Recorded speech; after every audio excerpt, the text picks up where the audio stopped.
My dear students, I welcome all of you for today's session on design and analysis of algorithm.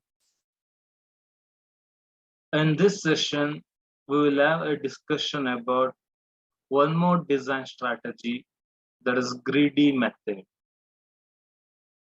or sometimes we call it as a greedy technique. Yeah. So now let me have a look at the agenda of today's session.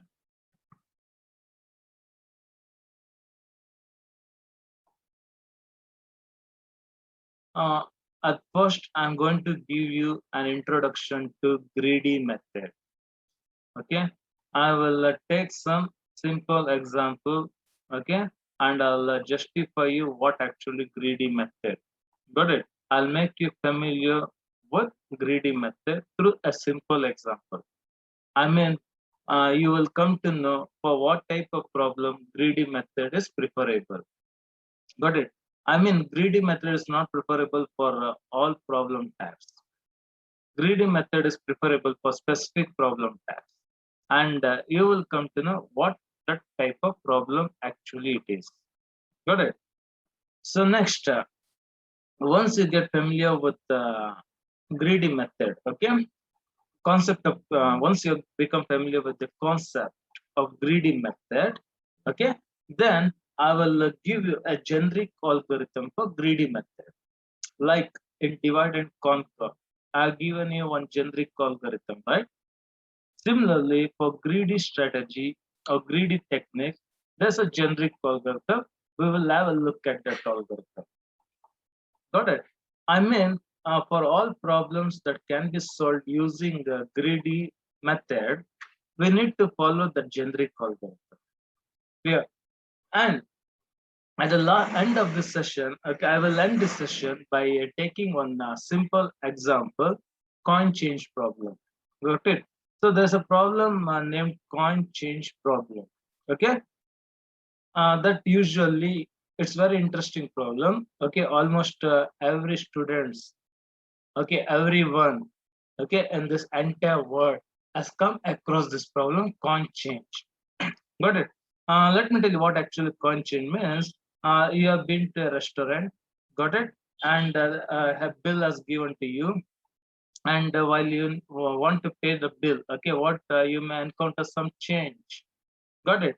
Either you need to give some change to the cashier, a cashier need to give a change to you.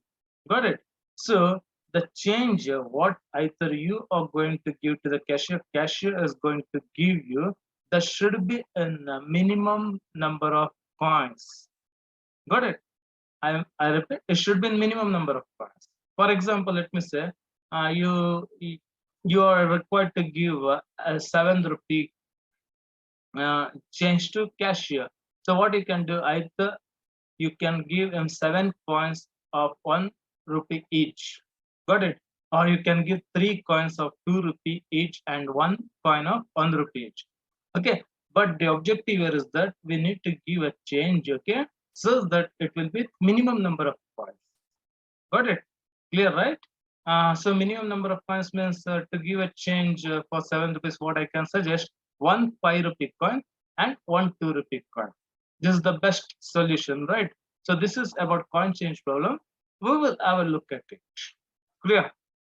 So now let me introduce you to greedy technique or greedy method. Okay. So now all of you listen. So let me tell what I said. Greedy method is applicable to specific problem type. Got it? And what type of problem is that? Means it's applicable only to optimization problems.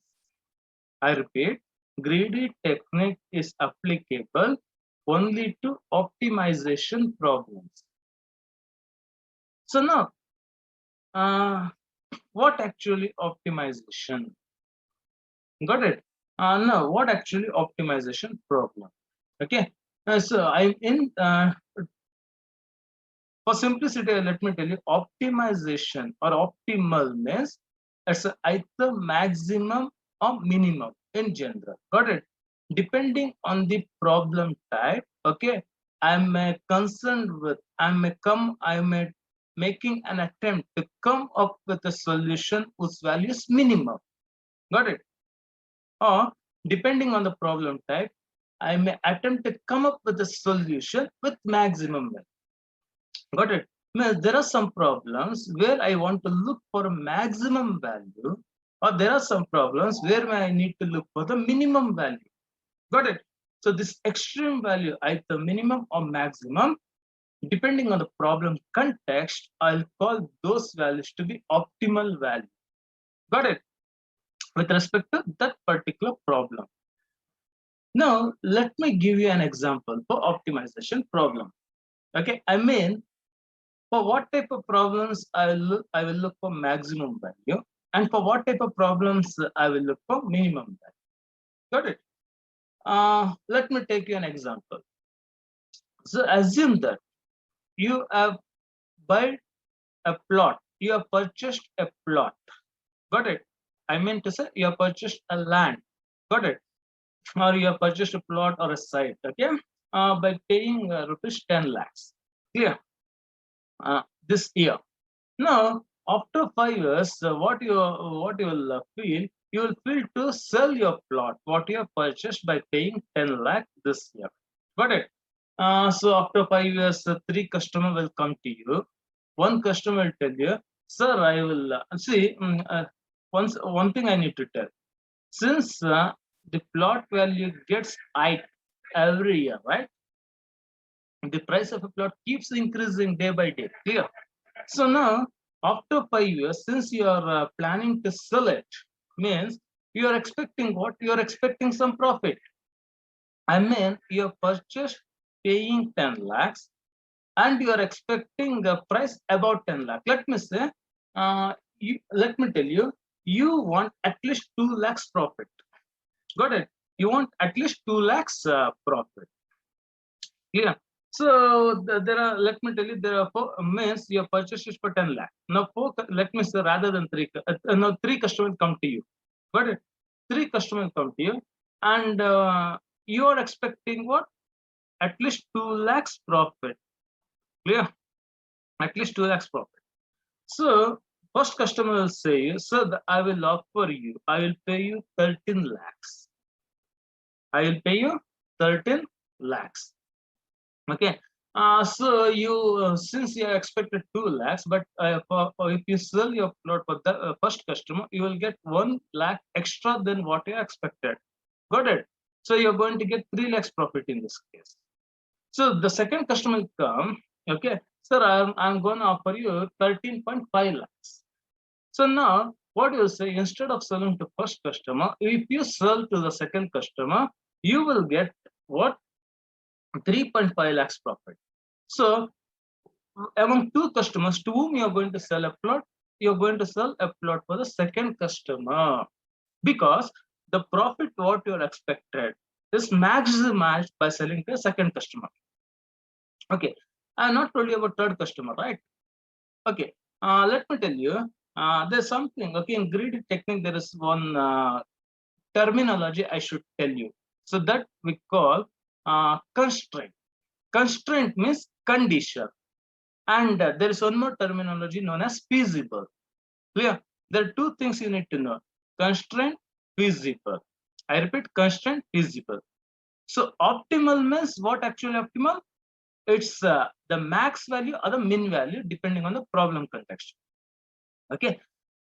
So while you have planned to sell a plot, okay, you wanted what? At least 2 lakhs profit. Clear? You wanted at least 2 lakhs profit. Clear? So when the first customer offered 13 lakhs, got it? Means the solution is feasible. Means you expected 2 lakhs profit, but you're going to get 1 lakh extra than that, right? So we call such an offer made by first customer is feasible. But I won't conclude it as an optimal. Okay, I'll tell you what actually optimal, what actually feasible. This I call feasible. Feasible means my condition is satisfied. What was my condition? What was your condition? At least 2 lakhs profit. That was the constraint. 2 lakhs profit is required. Got it? So, but here you're going to get 3 lakhs profit. So condition satisfied. So those solution which satisfies condition we call feasible. Clear? So second customer, what you offer? 13.5 lakhs. So there you are going to get 3.5 lakhs, but your expectation was 2 lakhs. So even a second customer's offer price, got it? Second customer's offer price is also feasible, got it? Because it is going to give you 3.5 lakhs profit, and but your condition was just 2 lakhs, got it? It's 1.5 lakhs more than what you expected. So even second customers offer, I'll call it as a feasible, means those solutions. Okay, I mean here I got 2 solution. First customers offered 13 lakhs. Okay, that is one solution. Second customer offered 13.5 lakhs. Right? They are the solutions. Because solution, why I call solution? Because I want to sell it, and for what price I'm going to sell, that is the solution, right? Yeah, got it. So those 2 solutions are feasible. Got it. Now let me tell you, the third customer will come. Sir, I will offer, because of some budget constraint, I will offer 11.5 lakhs. Got it? What it says? We will offer 11.5 lakhs. So now if you sell to third customer, what you will get? You will get just 1.5 lakhs profit. But what was your constraint? You are expecting 2 lakhs profit. Clear? You are expecting 2 lakhs profit. That was your constraint. That was your condition. You should get at least 2 lakhs profit. Clear? But the third customer offered 11.5 lakhs, where you are going to get just 1.5 lakhs. Means 50K less than your condition. So the third customer offer price, I won't call it as a feasible. It's a infeasible. So third customer's offer price is infeasible. Infeasible means those are solutions, but not fulfilling constraint. They are not satisfying the conditions. Okay, and I should not call it as a solution. There are some answers. What I miss, partially constructed solution. Let me call that. They are if I call as a solution, sir, but they are infeasible. Got it? Because they are failing to meet constraint. Got it? So now, whom you are going to sell among these 3 customers? You are going to sell for the second customer, because there you are going to get maximum profit. Clear? So optimal profit. So in case of profit, always I look for maximum. Got it? So now let me take you one example for loss.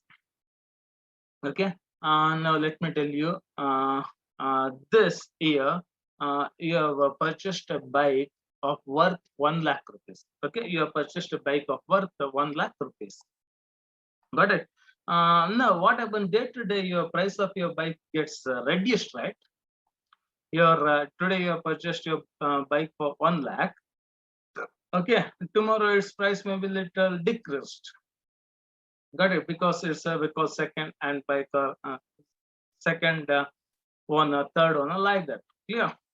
So now you purchased a bike by paying 1 lakh rupees. So after 2 years, you plan to sell your bike. Okay. So now when you plan to sell your bike, what you want, you are expecting a loss of not more than 10,000. Okay. You're going to compromise a loss of up to 10,000. Clear? So you're going to compromise loss of up to 10,000, but you don't want to incur a loss about 10,000. Got it? Yeah. So now 3 customers will come to you. Okay. The first customer will say, "Sir, I will pay you 85,000 for your bike." He will say, he will pay you 85,000 for your bike. So if you sell to the first customer, what's the loss incurred to you? 15,000. But what loss you are ready to compromise? What is the constraint you're going? What is that constraint? What is the condition? Okay, I mean, what loss you're going to compromise here is the condition or constraint. You're going to compromise up to 10K. Got it? But if you sell to first customer, you will incur a loss of 15K. Got it? So first customer offer price is infeasible. It's infeasible because if you sell, you will incur loss of 15K. But your constraint says that you are ready to compromise a loss up to 10K. So first customers, okay, offer price I'll call infeasible. Infeasible means it doesn't satisfy constraint. It doesn't satisfy condition. Condition is loss up to 10K. But I'm going to incur loss up to 15K when I sell to first customer. Got it? Now, second customer will tell you, sir, I'll offer 95K. Second customer will come, he will tell you, sir, I'm going to offer you 95K. Got it? For your bike. So now, whether this offer satisfied your constraint? Of course, if you sell to second customer, you will incur loss of 5K. Clear? You will incur loss of 5K. But you are ready to incur up to 10K. So second customer's offer price is feasible. Second customer's offer price is feasible. Got it? Now, first, if you sell your bike to second customer, the incurred loss will be 5K. Got it? Now, third customer will come, sir, I'll offer you 97K. 97K. So, if you sell your bike to third customer, there's an loss incurred is 3K, but your constraint says that you're ready to incur a loss, you're ready to compromise a loss up to 10K. Clear? I mean, even the third customer's offer price is feasible because it satisfies constraint, it satisfies condition. Clear? So, among first three customers offer price, the first customer who was ready to offer 85K is infeasible. Got it? Whereas the second and third customers offer price 95K and 97K. Both are feasible. Clear? But among this, okay, which is going to offer minimum loss? Third customer's offer price is going to incur minimum loss of 3K. Got it? Third customer's offer price 97K. If you sell him, we will incur a minimum loss of 3K. Is it? So now I'm going to sell the bike to whom? The third customer. Got it? So this minimum loss. In case of loss, I'm looking to minimize the loss. In case of profit, like selling of a plot or a land, we are looking to incur a maximum profit. Got it? In case of loss, we will try to minimize the loss. In case of profit, we will try to maximize the profit. Got it? So such minimization problems or maximization problems in general we call optimization problems. Hope all of you got to know what actually optimization problems is. Clear? Okay. So now what I said, greedy method, right? Greedy technique, it's applicable to solving only such type of problems.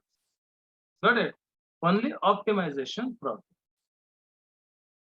And look at the second point. What is it? The greedy approach suggests constructing a solution through a sequence of steps.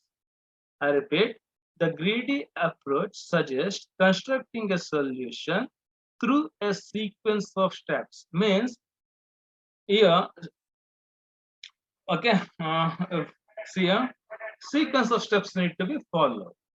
Okay, in each step, okay, each step, what it does, it expands a partially constructed solution obtained so far until a complete solution to the problem is approached. See what I said? It constructs a solution step by step. Got it? And each step, it expands the solution of previous step. Got it? Partially constructed solution of previous step. Okay, until a complete solution to the problem is reached. Got it? Clear?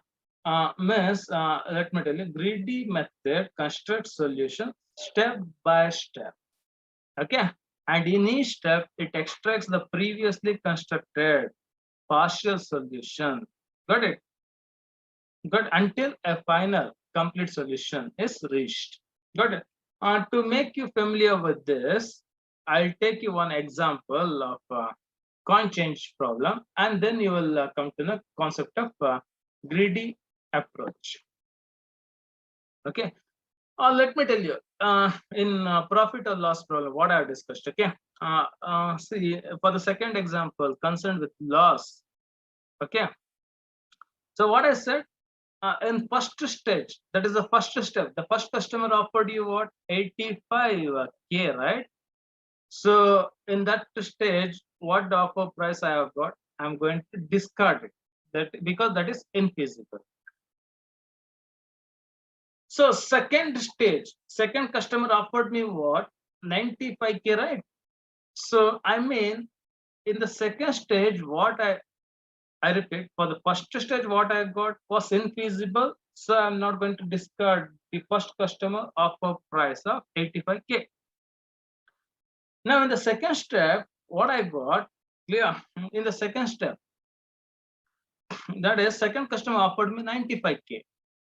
Got it? So 95K, the price offered by second customer is feasible. Means in this step, I will prefer this. Now at the second step, I will, until third customer approached me, right? Until third customer approached me, I will accept the second customer's offer price. And it is partially constructed solution now. Got it? And this is partially constructed solution because this choice is feasible. Okay, means in this partially constructed solution, I find second customer's offer to be better. Now, in the third step, when the third customer is going to offer 97K, what I'll do, I will expand my previously constructed partial solution. Means now I'll treat the third customer offer price because third customer's offer price was both feasible. Got it? Third customer offer price is both feasible and with minimum loss. It's an optimal. Got it? So I mean, in what is a greedy strategy, construct solution step by step. Okay, in each stage, I will get some partially constructed solution. Okay, got it. And there are some evaluations we need to make at each step, and what we call them to be feasible. Okay, feasible means at each step, what I got solution should be what I told. It should satisfy constraint. Feasible means those that satisfies constraint. Solution that satisfies conditions. Locally optimal means in that particular stage, okay, I may get any number of solutions. In a particular stage, I may get any number of solutions. Got it? But at that particular stage, the solution what I have opted, right, that should be optimal one. I mean, I'll tell you, locally optimal means that's not the final optimal solution. Okay. At each stage, I may get any number of solutions. Got it? At each stage, I may get any number of solutions. I mean, any number of choices of partial solutions. But the partial solution I'm going to opt in that stage should be an optimal one in that stage. Got it? Irrevocable. So it's very important. So when got it, don't get this is irrevocable, you will get to know in other problem. Okay, because in selling of a bike, this step is not applicable perfectly, because when second customer's offer price I got, in the third stage what I have done, second customer's offer price I will discard it. Clear?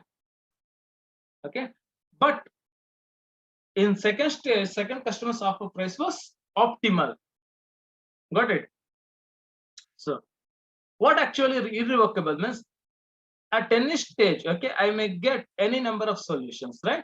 and I have selected one solution because I found that to be optimal in that particular stage.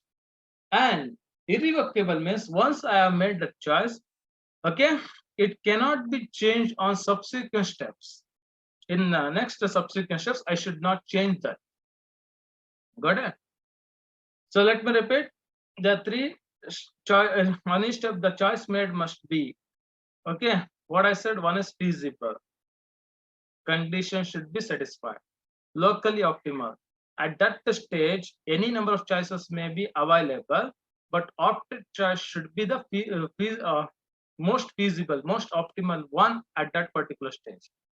Third, irrevocable means once choice is made, okay, it cannot be changed on subsequent steps of the algorithm. Let me justify this 3 points through one coin change problem. Okay, let me tell you. Now we will come to know. Okay, so let me say now you have been to a restaurant. Okay, and now in restaurant, okay, let me tell, not the currency like rupees. Okay, let me comes in terms of coins. Okay, now you went to pay the bill to the cashier. Now cashier assume that he need to pay you some amount of 30 units. Amount of 30 units. Okay. Now he has 5 denominations. Okay, of a coin worth one. Let me a coin of 1 unit. He has an infinite number of. He has a large number of coins of denominations. 1, denomination 5, denomination 10, denomination 25, and denomination 100. So I repeat, cashier should pay you a change of 30 units. That may be $30 or 30 rupees, whatever it be. Okay, 30 pound, whatever it be. Let me in general, let me call it as a 30 units. You need to pay you a change. But he has coins with denominations of 1 unit, 5 unit, 10 unit, 25 unit, and 100 units. So to pay you 30 units with this denominations, what are the possible solutions? One, he can pay you 3 coins of 10 units each. Clear? One, he can pay you 3 coins of 10 units each. So that becomes 30 units. Or he can pay you 6 coins of 5 units each.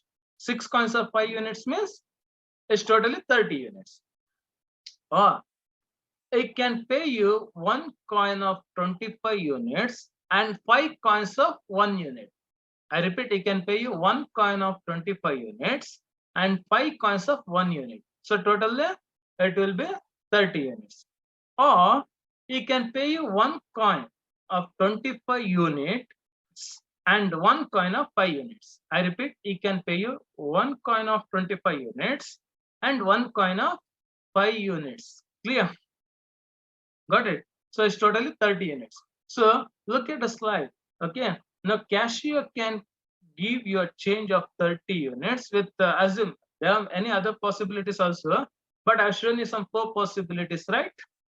In the first possibilities, the cashier is going to offer you 3 coins. Okay. In the second case, is going to give you 6 coins. In third case, is going to give you again 6 coins. In the fourth case, is going to give you 2 coins. And the here, which solution I'm going to call an optimal means, see, all are feasible because they satisfied constraints. They satisfied constraint, that is condition means that should what the solution, okay, its total value should be 30 units. Its total value should be 30 units. Clear? So, but yeah, I will look for a solution with minimum number of coins. I will look for a solution with minimum number of coins. Got it? So which solution is going to offer minimum number of coins? This solution is going to give you minimum number of coins. That is the fourth solution. That is with 2 coins. Okay. This solution we'll call an optimal. Clear with this? Any doubt? Okay, clear with this, right? So now let me look at greedy algorithm. Okay, see here, in this case I've shown you some possible solutions, got it, along with an optimal solution, but I've not told you how to come up with optimal solution, right? I listed 4 solutions, all are feasible, okay, but I'm not showing you how to come up with the optimal solution that does the last solution directly. Instead of listing all possible solution, how to list optimal solution directly, that we will see using greedy strategy. Got it? So generic algorithm, okay, generic algorithm, see here, it's a name greedy, okay. Initially solution is null, means solution is null means no choices have been made, got it? Means initially for the coin change problem, okay, I have not made any choice, okay. I have denominations of what? 1, 5, 10, 25, 100. These are the denominations I have. Clear? I have this denomination, okay, and then cashier need to pay 30 units worth once, got it? So first initially my solution means I have not selected any coins, okay. So let the solution be a set in which these coins need to be included, got it? So initially solution is empty, none of the coins have been, none of the denominations have been opted. Now I need to construct a solution. What I said, greedy strategy, construct a solution step by step, okay. And first step, for I equals 1 to n, got it? Let me look for in first step, I need to select one coin of any one denominations, either one denomination with 1 or 5, 10, 25, 100, okay, one I should select. So but which one I should select means, what I said, I need to select that solution which is feasible, got it? And see, in each stage, what I said, the choice I made should be feasible, and the choice I made in each step should be locally optimal. I mean to say, at that stage, any number of choices may be available. At that stage, any number of choices may be available. Got it? But the choice what have been made in that stage should be an optimal one in that stage. Clear? So now x equals select of a means you assume a is an array of those denominations, okay, array of denominations 1, 5, 10, 25, 100, okay. A is an array of those denominations. Clear? So now initially which coin I should select? Should I select a coin of denomination 1 or denomination 5 or denomination 10 or denomination 25 or denomination 100?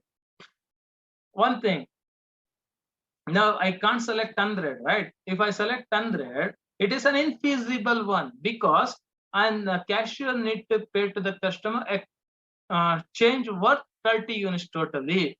So there's no question of selecting 100 at all. Got it? Of course I can select 1. Of course I can select 5. Of course I can select 10. Of course I can select 25. Got it? Yeah, means denominations of 1, 5, 10, 25 can be selected at first stage. But which denomination if I prefer, okay, solution may become partially constructed solution at this stage will become locally optimal. Means which denomination if I select at this stage will become locally optimal. I repeat, which denomination if I select in first stage, okay, it will become locally optimal, okay. It is nothing but denomination 25, because if I select denomination 25, Okay, then the balance will be reduced to 5 units. Clear? So total cashier should pay 30, but initially in the first step it selects the 25 denomination of 25 units. Then the balance you need to pay to the customer will be reduced to 5 units. Got it? So I need to select a denomination of 25 in first stage because it's an locally optimal in first stage. Say for example, if I have selected denomination of 5, means balance will still be 25 units. Got it? If I would have selected denomination of 1, got it? If I selected denomination of 1, okay? Denomination of 1 if I have selected, then the balance should have been reduced to 29. Got it? So selecting a denomination of 25 reduces balance to 25, so that that selection is an optimal choice in that first stage. So I have selected, right? After selecting, I need to check, okay, whether the choice I made is feasible. Of course, feasible because it's 25 units. Okay, I need to give a change. Cashier need to give a change up to 30 units. So it's feasible. So include this denomination 25. Got it? 25 in a set, solution set. Now go to second stage. Okay. See, if feasible means what I said. Initially, solution was empty, right? Solution set was empty. Solution set was empty. Now in first stage I selected the denomination 25. If feasible, right? So feasible means include, unite. Okay. This choice, that is denomination 25, into set solution. Now go to second stage. So second stage, see, now I need to balance is 25. Now denominations available are 1, 5, 10, 25, 100. So now if I make a choice of a denomination 5, clear, balance 5 will be fulfilled. So now in the second stage, let me consider a denomination of 5. So now whether the selected choice, that is a denomination 5, is feasible now? Yes, feasible. Then include this denomination, one coin of this denomination 5 into solution set. Initially in solution, so in the last step, solution set contains a one coin of denomination 25. For this, I'm performing union operation. In this union operation, I'm including one more coin, okay, of denomination 5 to solution set. Got it? So now, no need of selecting, no need of making further choices, okay, because already a change for 30 units have been done. Actually, according to this algorithm, further iteration will be done, but making a choice with some other denomination, so will be infeasible. Got it? So control finally comes out of for loop, and when control comes out of for loop, okay, in the solution set, there are 2 coins, right? One coin of denomination 25 and other coin of denomination 5. Clear? So this is how greedy strategy gets an optimal solution. Got it? So greedy strategy, what it does, at each step, it makes a choice which will become optimal in that step.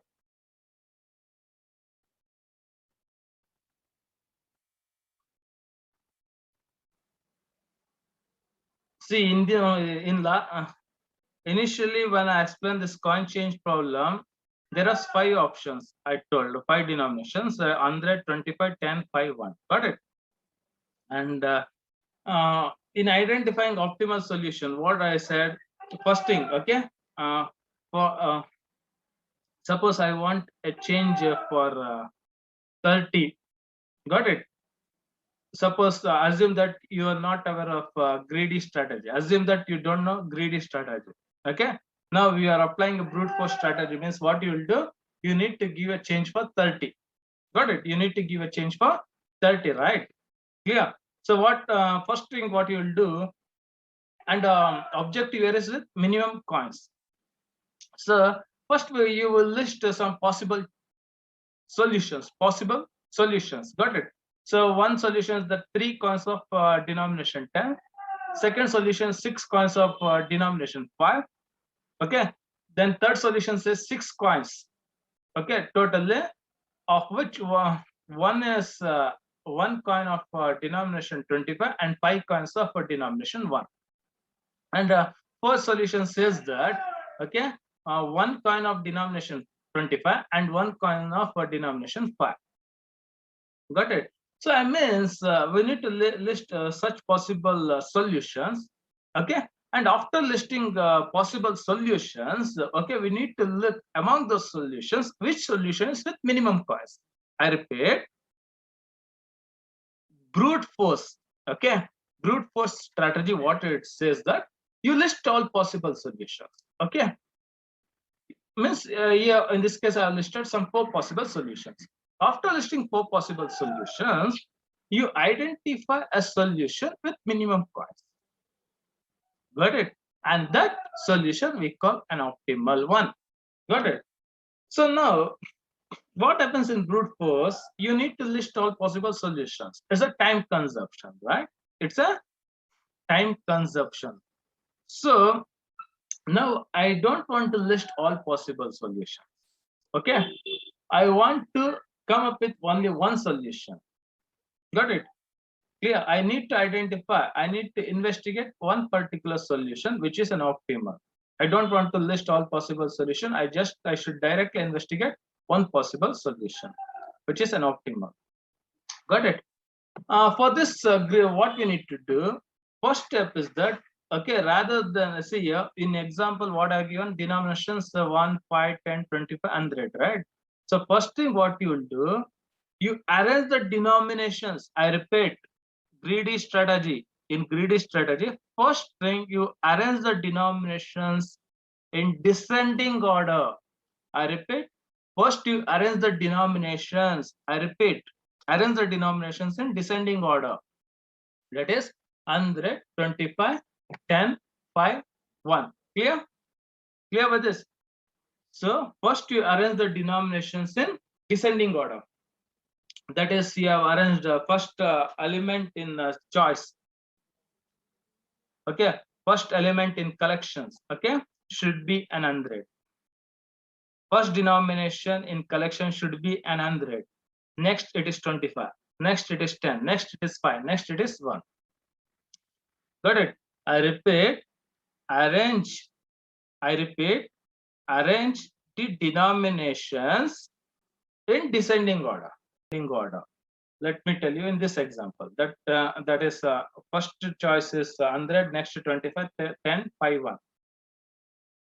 Now we'll take an advantage of greedy algorithm, what generic algorithm I discussed now. Okay, and the first step, okay, I need to select the first element. I need to select, listen here.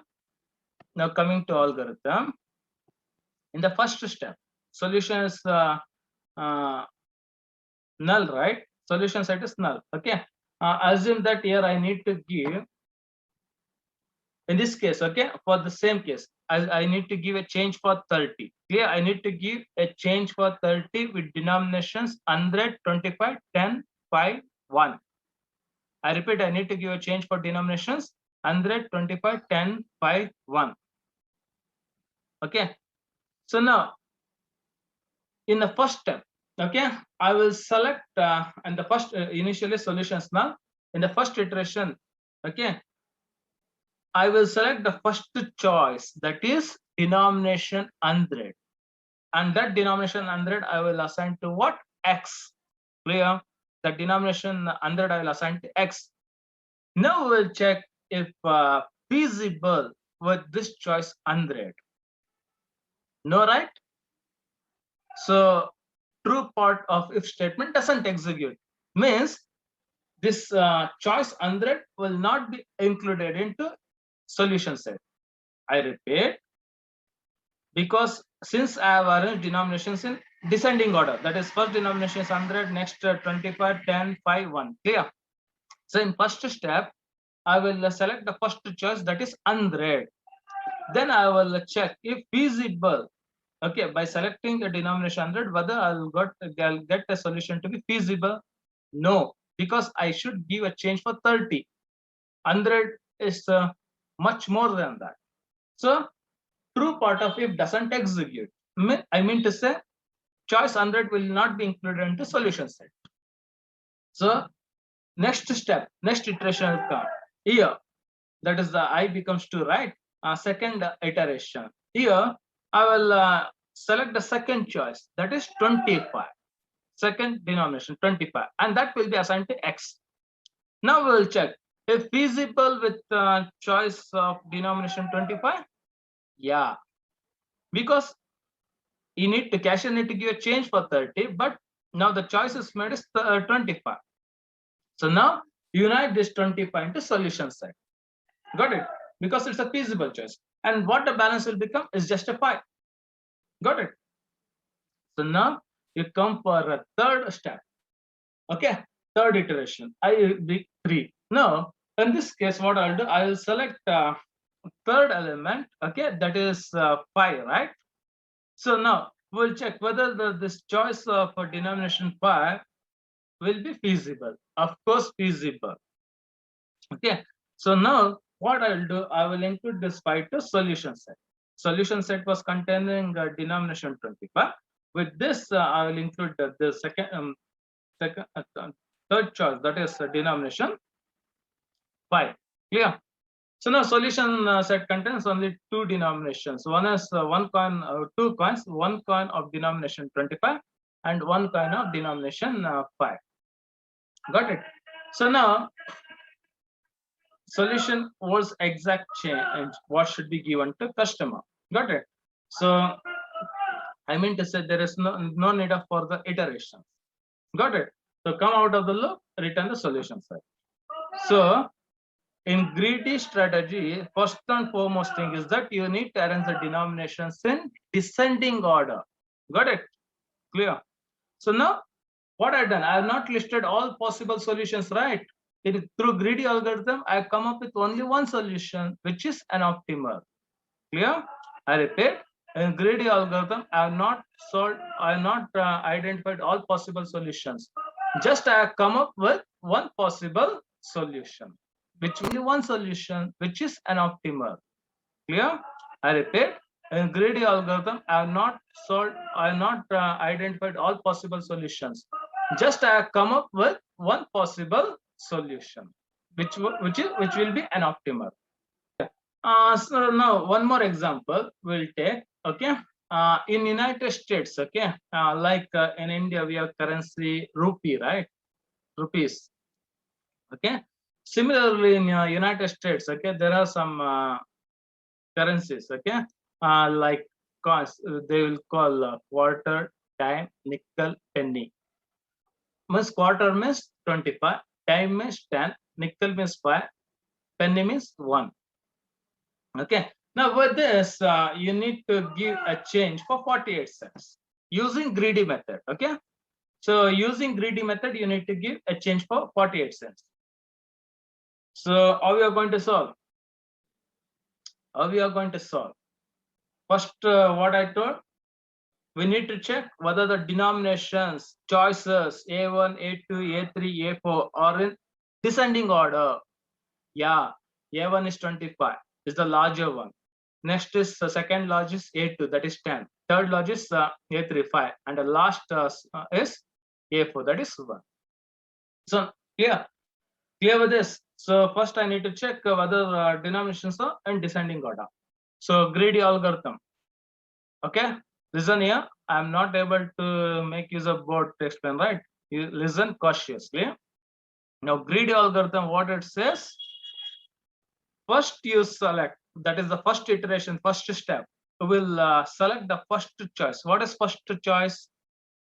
Okay, you can select, and one more thing, you don't think there's only one coin of denomination 25. There may be any number of coins of denominations 25, any number of coins of denomination 10, any number of coins of denomination 5, and any number of coins of denomination 1. Okay, clear?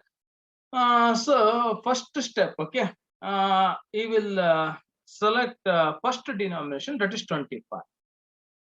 Okay, 25 is selected. One coin of 25 is selected. Now, whether it will be feasible? Yeah, it's feasible because it is less than 40. Okay, one coin of 25 is selected. So what is balance? Balance is 23.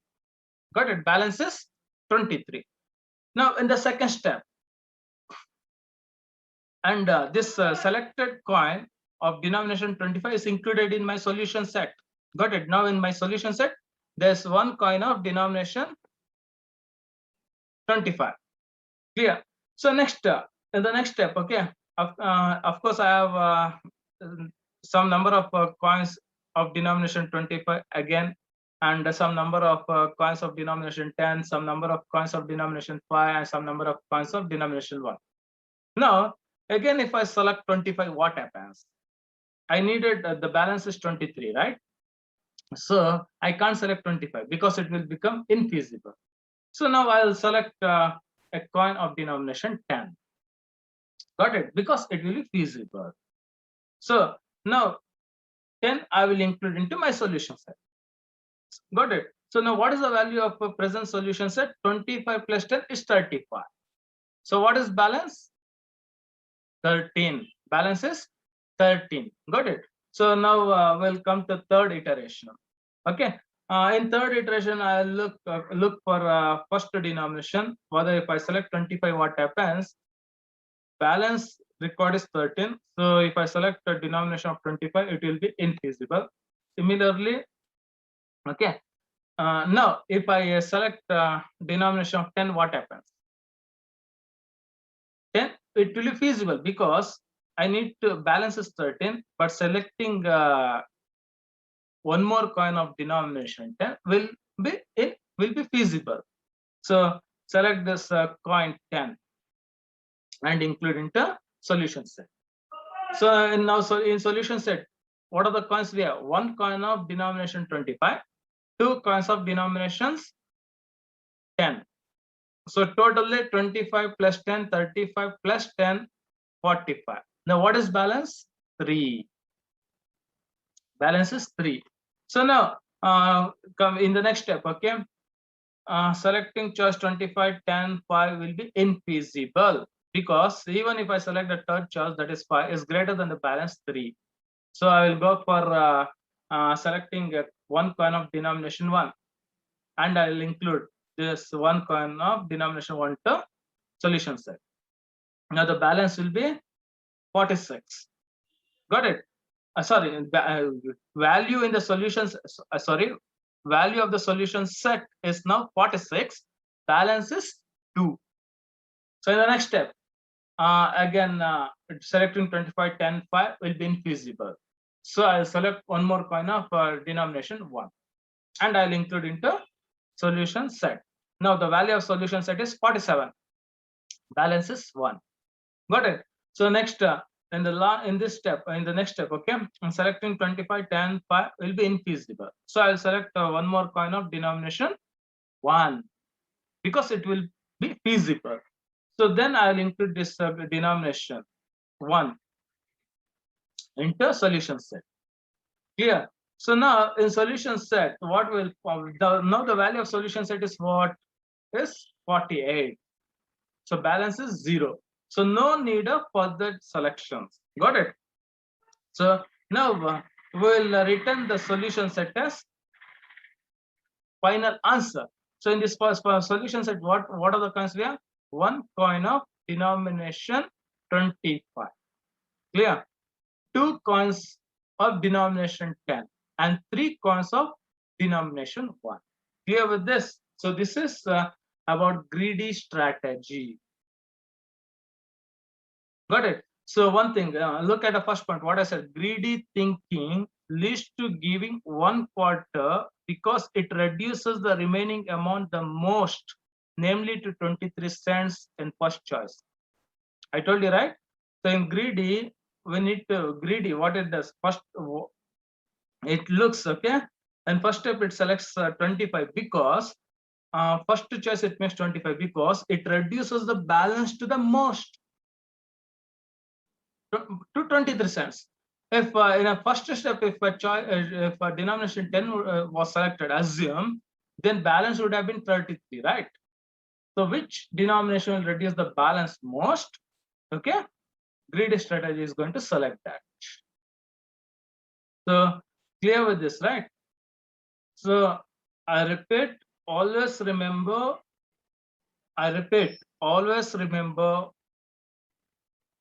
the denomination should be in descending order in the collection. Got it? So now there is, see, there's one condition. Here, what I showed in last element, that is A4, it's 1, right? Last choice is of denomination 1. Got it? Now I need to highlight, very important, everyone listen cautiously. If the last denomination is 1 in a collection, then there's always a solution. I repeat, if the last denomination is 1, then there is always a solution. I repeat, if the last denomination is 1, then there is always a solution. Suppose if the last denomination, as you can see in this example, is 5. I mean last denomination, suppose if it is not 1, last denomination, if it is not 1, there may be a solution for a change, or there may not be a solution for a change. Got it? I repeat, if the last denomination is not 1, like here, last denomination, that is 5, okay, which is not 1, there may be a solution for some changes, or there may not be a solution for some changes.